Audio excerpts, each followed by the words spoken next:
Meu nome é Rosália Monteiro Ferreira, sou especialista em neurociência aplicada à aprendizagem pelo Instituto de Psiquiatria da Universidade Federal do Rio de Janeiro, sou psicóloga clínica, professora e pesquisadora da relação corpo-mente-consciência. Estou aqui para conversar um pouco sobre uma doença rara, grave e pouco estudada ainda pela ciência, denominada a síndrome do encarceramento no próprio corpo. Neste caso, os pacientes manifestam tetraplegia, em que os movimentos estão comprometidos, tanto dos braços quanto das pernas. Apresentam anartria, em que não podem falar nem mastigar. No entanto, o córtex e o tálamo foram preservados. Assim, têm condições de plena consciência de tudo que acontece consigo e à sua volta. É uma situação bastante desesperadora. Se você já ficou preso no elevador por alguns momentos, sentiu incômodo, bastante inquietação, e algumas pessoas tiveram mesmo pânico intenso. Imagine então uma pessoa que fica, às vezes, dias e anos nesta condição. A maioria dos pacientes que apresentam a síndrome, no entanto, falecem no primeiro ano de vida devido ao excesso de muco nas áreas respiratórias. Como certas áreas estão bastante comprometidas devido a uma trombose basilar ou uma contusão no tronco encefálico ou ainda uma dissecção vértebro-basilar, há uma variação de condições, desde a clássica, a condição incompleta e a total, em que há uma modificação no quadro na apresentação dos movimentos, com mais movimentos ou menos movimentos ou sem movimento algum. Esta situação pode ser transitória ou crônica. Este quadro se deve a 8 causas que vou enumerar aqui: traumatismos cerebrais por acidentes variados, acidente vascular encefálico ou acidente vascular cerebral, doenças do sistema circulatório, efeito colateral por uso excessivo de algum medicamento, esclerose lateral amiotrófica, doenças que destroem a bainha de mielina dos nervos, dos neurônios, e mordida de cobra e também meningite. Há um tratamento? Sim, há um tratamento paliativo para melhorar a qualidade de vida desses pacientes nessa condição tão sofrida, mas ainda não há cura.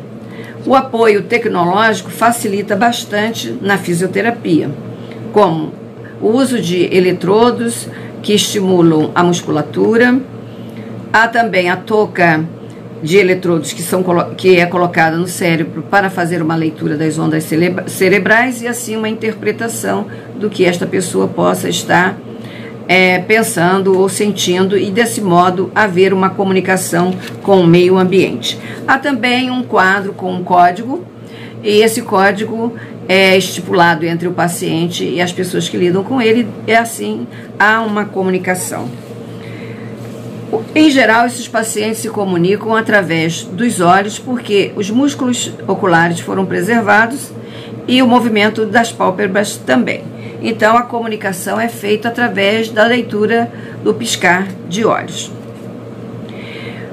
Eu quero aqui destacar que, em meio a tantas dificuldades, é muito importante que as pessoas que lidam com esses pacientes tenham muita paciência, uma dedicação intensa e muito sentimento de solidariedade humana nesses quadros.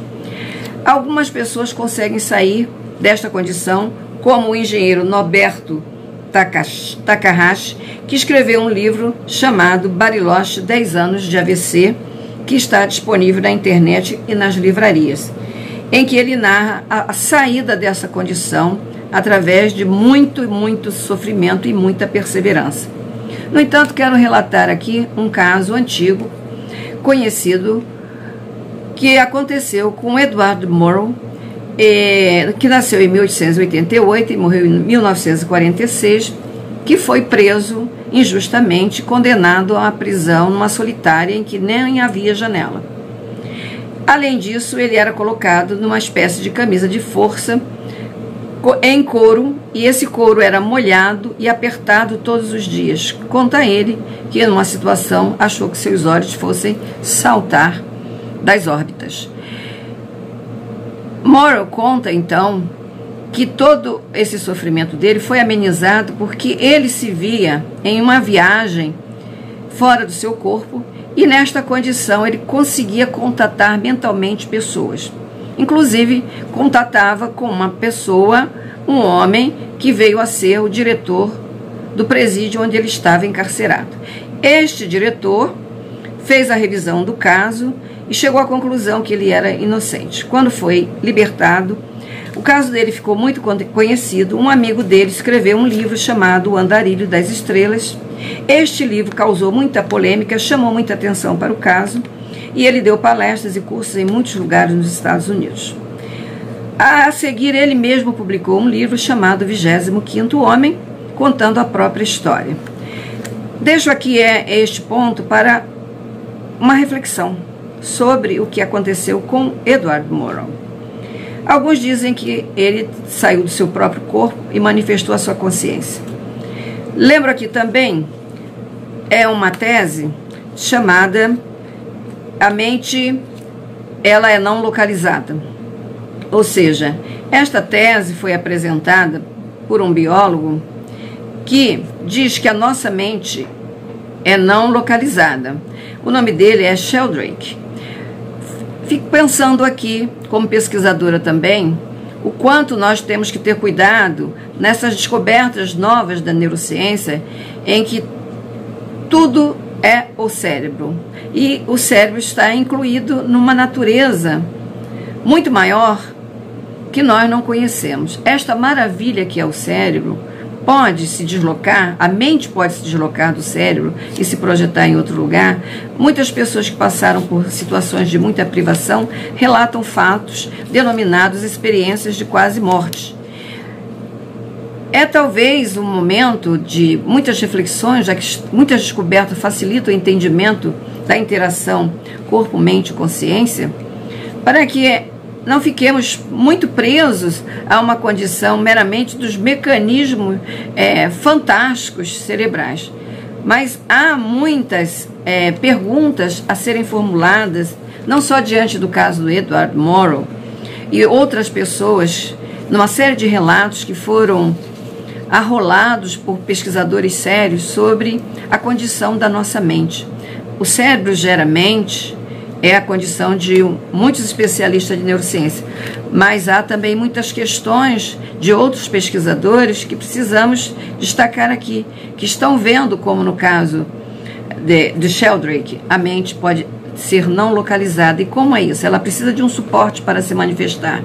No caso da vida humana, esse suporte é o corpo biológico. Haveria a possibilidade de outros suportes?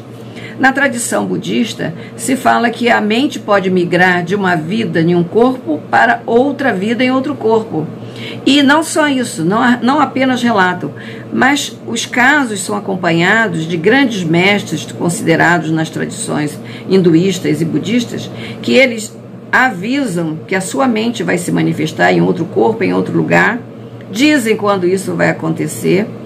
Após o processo de incineração do seu corpo, eles deixam nos restos da incineração sinais de que vão renascer, e essas histórias são contadas. Sugiro aqui um filme chamado Uma Criança Inigualável.